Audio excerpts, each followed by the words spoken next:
Hello friends, welcome back to my channel. നമ്മളിപ്പോൾ first unit ഒക്കെ complete ചെയ്തിട്ട് second യൂണിറ്റിൻ്റെ റിവിഷനിലേക്കാണ് കടക്കുന്നത്.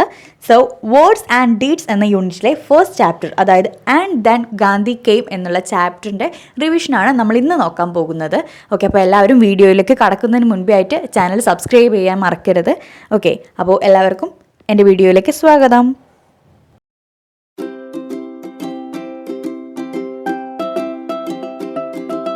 അപ്പോൾ നമുക്ക് ഈ ചാപ്റ്ററിൻ്റെ സമ്മറി നോക്കാം.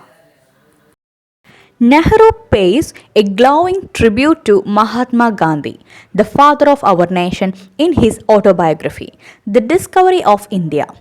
And Then Gandhi Came is an excerpt from The Discovery of India, which tells us about the effect of Gandhiji's arrival to India's freedom fight. നമ്മുടെ രാഷ്ട്രപിതാവായ മഹാത്മാഗാന്ധിക്ക് നെഹ്റു തൻ്റെ ആത്മകഥയിൽ വളരെ ദീപ്തമായ ബഹുമതിയാണ് നൽകിയിരിക്കുന്നത്. ഈ പാഠഭാഗം നെഹ്റുവിൻ്റെ ഇന്ത്യയെ കണ്ടെത്തൽ എന്ന ആത്മകഥയിൽ നിന്നെടുത്തിട്ടുള്ളതാണ്. ഇന്ത്യയുടെ സ്വാതന്ത്ര്യ സമരത്തിലേക്ക് ഗാന്ധിജി എത്തിച്ചേർന്നതിനെ പറ്റിയാണ് ഇതിൽ പ്രതിപാദിക്കുന്നത്. Nehru described the troubles and difficulties India had to suffer during the Second World War. The ending of the war brought more troubles than relief. People got frustrated and India got more abandoned. Many lost their jobs and did not know where to turn for help. Nehru says that the country suffered not for years but for long generations. Sufferings had put them down and it had eaten up their faith. It was at the critical period that Gandhiji came. ലോക മഹായുദ്ധകാലത്ത് ഇന്ത്യക്ക് അഭിമുഖീകരിക്കേണ്ടി വന്ന ക്ലേശങ്ങളും പ്രതിസന്ധികളും നെഹ്റു വിവരിക്കുന്നു. യുദ്ധാവസാനത്തിലാണ് ഇന്ത്യക്ക് കൂടുതൽ ബുദ്ധിമുട്ടുകൾ ഉണ്ടായത്. ഇന്ത്യ കൂടുതൽ അവഗണിക്കപ്പെടുകയും ജനങ്ങൾ നിരാശരാകുകയും ചെയ്തു. ധാരാളം പേർക്ക് ജോലി നഷ്ടപ്പെട്ടു. ഇനി എന്തു ചെയ്യണമെന്നറിയാതെ അവർ അന്താളിച്ചു നിന്നു. ഏതാനും വർഷത്തേക്കല്ല, തലമുറകളിലേക്കു തന്നെ ദുരിതങ്ങൾ നീണ്ടു. ദുരിതങ്ങൾ ജനങ്ങളുടെ ഇച്ഛാശക്തിയെ ഇടിച്ചു താഴ്ത്തുക മാത്രമല്ല, അവരുടെ വിശ്വാസത്തെ തന്നെ കരണ്ട് തിന്നു. ഈ സന്നിഗ്ധ ഘട്ടത്തിലാണ് ഗാന്ധിജി എത്തിയത്. Like a powerful current of fresh air, it pierced the darkness that surrounded us and gave new direction on how to act with courage. Gandhiji was an ordinary man. He was one among us, thought like us and lived like us. He exhorted people to stop their exploitation and get rid of the system that brings poverty and misery. His teaching instilled fearlessness and truth. He never preached what he did not practice. The greatest example shown by Gandhiji is to remain abhaya, absence of fear. Gandhiji's quiet and determined voice was raised against all sorts of fear India was undergoing. ശുദ്ധവായുവിൻ്റെ ശക്തമായ ഒരു പ്രവാഹം പോലെയായിരുന്നു അത്.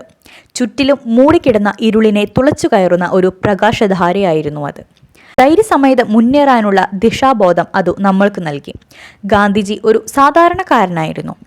നമ്മളിലൊരുവനായ അദ്ദേഹം നമ്മളെപ്പോലെ തന്നെ ചിന്തിക്കുകയും നമ്മളെപ്പോലെ തന്നെ ജീവിക്കുകയും ചെയ്തു. ചൂഷണത്തിന് അറുതി വരുത്താനും ദാരിദ്ര്യവും ദുരിതവും വിതയ്ക്കുന്ന വ്യവസ്ഥിതി അവസാനിപ്പിക്കാനും അദ്ദേഹം ആഹ്വാനം ചെയ്തു. അദ്ദേഹത്തിൻ്റെ പ്രബോധനം ജനങ്ങളിൽ നിർഭയത്വവും സത്യവും നിവേശിപ്പിച്ചു. അദ്ദേഹം പ്രസംഗിച്ചതെല്ലാം പ്രയോഗത്തിൽ വരുത്തി. അദ്ദേഹം നൽകിയ ഏറ്റവും വലിയ പാഠം നിർഭയരായിരിക്കുകയെന്നതാണ്. ഗാന്ധിജി ശബ്ദമുയർത്തിയതും ഇന്ത്യക്കാർക്കുണ്ടായിരുന്ന പലവിധ ഭയങ്ങൾ അകറ്റുകയെന്നതായിരുന്നു. Nehru says that truth is a close companion of fearlessness. Thus, Gandhiji tried to people from all kinds of fear and taught them the essential nature of truth. Though not a sea change happened among Indians, a change of attitude was clearly visible. There was a psychological reaction from people too.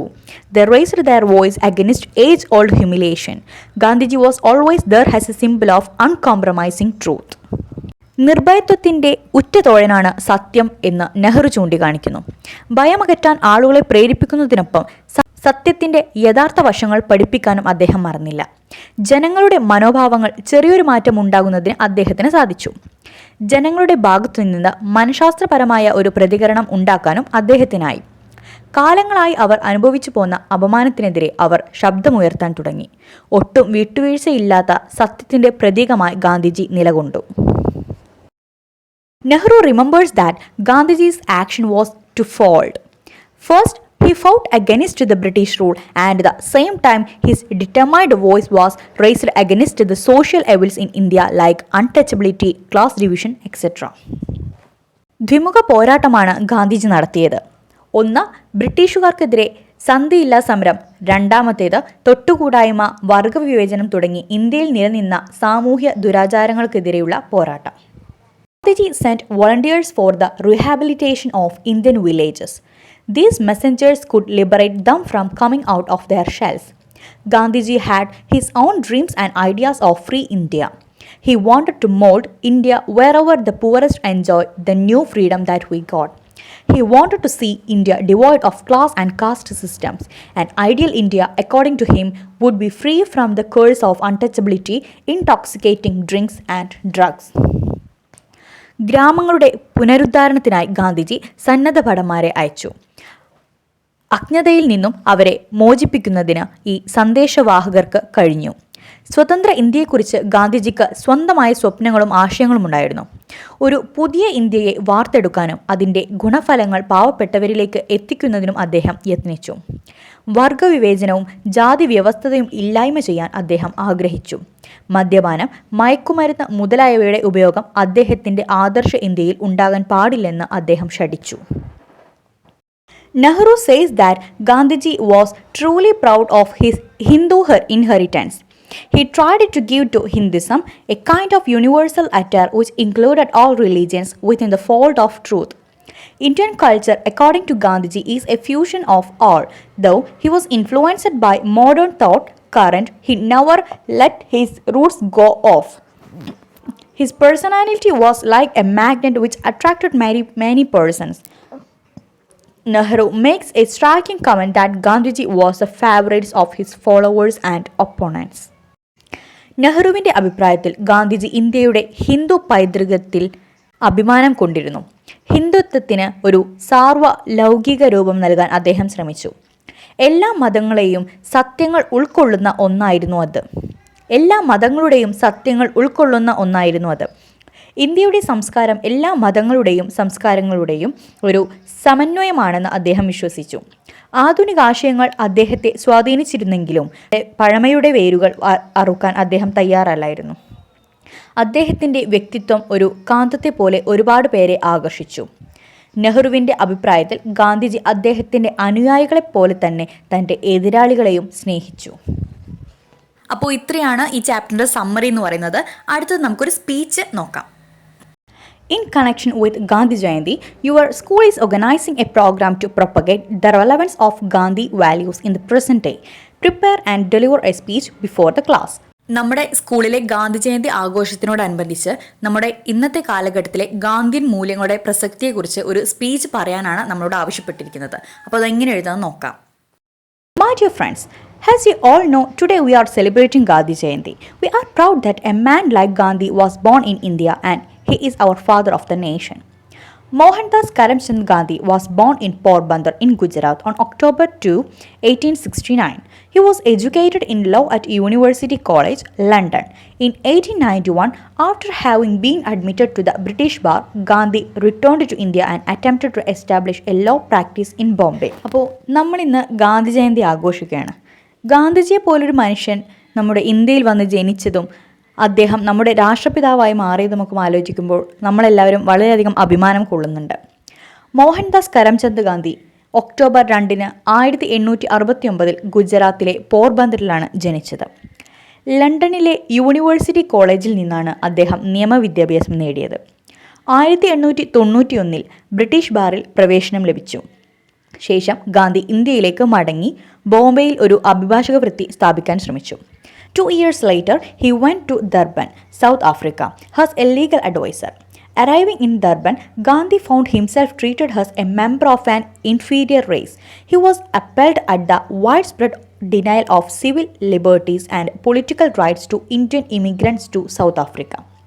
He threw himself into the struggle for elementary rights for Indians. Later, he returned to India and fought for India's freedom, which finally came on 15 August 1947. 2 വർഷത്തിന് ശേഷം അദ്ദേഹം south ആഫ്രിക്കയിലെ ഡർബനിലേക്ക് പോയി. അവിടെ നിയമോപദേശകനായി ഡർബനിലെത്തിയ ഗാന്ധി ഒരു താഴ്ന്ന ജാതിയിൽപ്പെട്ടയാളായി സ്വയം പരിഗണിക്കപ്പെട്ടു. ദക്ഷിണാഫ്രിക്കയിലേക്കുള്ള Indian കുടിയേറ്റക്കാർക്ക് പൗരാവകാശങ്ങളും രാഷ്ട്രീയ അവകാശങ്ങളും വ്യാപകമായി നിഷേധിക്കപ്പെട്ടതിൽ അദ്ദേഹം പരിഭ്രാന്തനായി. ഇന്ത്യക്കാരുടെ പ്രാഥമിക അവകാശങ്ങൾക്കായുള്ള പോരാട്ടത്തിലേക്ക് അദ്ദേഹം സ്വയം ഇറങ്ങി. പിന്നീട് അദ്ദേഹം ഇന്ത്യയിലേക്ക് മടങ്ങുകയും ഇന്ത്യയുടെ സ്വാതന്ത്ര്യത്തിനായി പോരാടുകയും ചെയ്തു. അത് ഒടുവിൽ 1947 ഓഗസ്റ്റ് 15 ലഭിക്കുകയും ചെയ്തു. Gandhi is man of peace. He always advocated non-violence. He was known for his fearlessness. That is why he could fight with a mighty power like the British. He was always guided by truthfulness. He influenced millions of people in India in varying degrees. Some changed completely, others were affected only partly. Different people reacted differently and each one had his own answer about the change. Gandhi സമാധാനത്തിൻ്റെ മനുഷ്യനാണ്. അദ്ദേഹം എപ്പോഴും അഹിംസയെ വാദിച്ചു. നിർഭയത്വത്തിന് അദ്ദേഹം പ്രശസ്തനായിരുന്നു. അതുകൊണ്ടാണ് അദ്ദേഹത്തിന് ബ്രിട്ടീഷുകാരെ പോലെ ഒരു ശക്തമായ ശക്തിയുമായി പോരാടാൻ കഴിഞ്ഞത്. അദ്ദേഹം എപ്പോഴും സത്യസന്ധതയിൽ നയിക്കപ്പെട്ടു. ഇന്ത്യയിലെ ദശലക്ഷക്കണക്കിന് ആളുകളെ അദ്ദേഹം വ്യത്യസ്ത തലങ്ങളിൽ സ്വാധീനിച്ചു. ചിലത് പൂർണ്ണമായും മാറ്റി, മറ്റുള്ളവരെ ഭാഗികമായി മാത്രം ബാധിച്ചു. വ്യത്യസ്ത ആളുകൾ വ്യത്യസ്തമായി പ്രതികരിച്ചു. ഓരോരുത്തർക്കും മാറ്റത്തെക്കുറിച്ച് അവരവരുടേതായ ഉത്തരം ഉണ്ടായിരുന്നു. Call for action was twofold. One involved in challenging and resisting foreign rule. The other was fighting against our own social evils. His principal aims were freedom through peaceful means, national unity, solution of minority problems, improvement of the depressed classes, and the ending of untouchability. അദ്ദേഹം രണ്ട് തരത്തിലായിരുന്നു പ്രവർത്തിച്ചിരുന്നത്. ഒന്ന് വിദേശ ഭരണത്തെ വെല്ലുവിളിക്കുന്നതിലും ചെറുക്കുന്നതിലും, അതുപോലെ മറ്റൊന്ന് നമ്മുടെ സാമൂഹിക തിന്മകൾക്കെതിരെ പോരാടുകയും ചെയ്തിരുന്നു. സമാധാനപരമായ മാർഗങ്ങളിലൂടെയുള്ള സ്വാതന്ത്ര്യം, ദേശീയ ഐക്യം, ന്യൂനപക്ഷ പ്രശ്നങ്ങളുടെ പരിഹാരം, അധസ്ഥിത വിഭാഗങ്ങളുടെ പുരോഗതി, തൊട്ടുകൂടായ്മ അവസാനിപ്പിക്കൽ എന്നിവയായിരുന്നു അദ്ദേഹത്തിന്റെ പ്രധാന ലക്ഷ്യം. He was not just a national figure but an international one. In 1948, he was killed by a fanatic named Nathuram Godse. When he died, Nehru said that the light has gone away from India.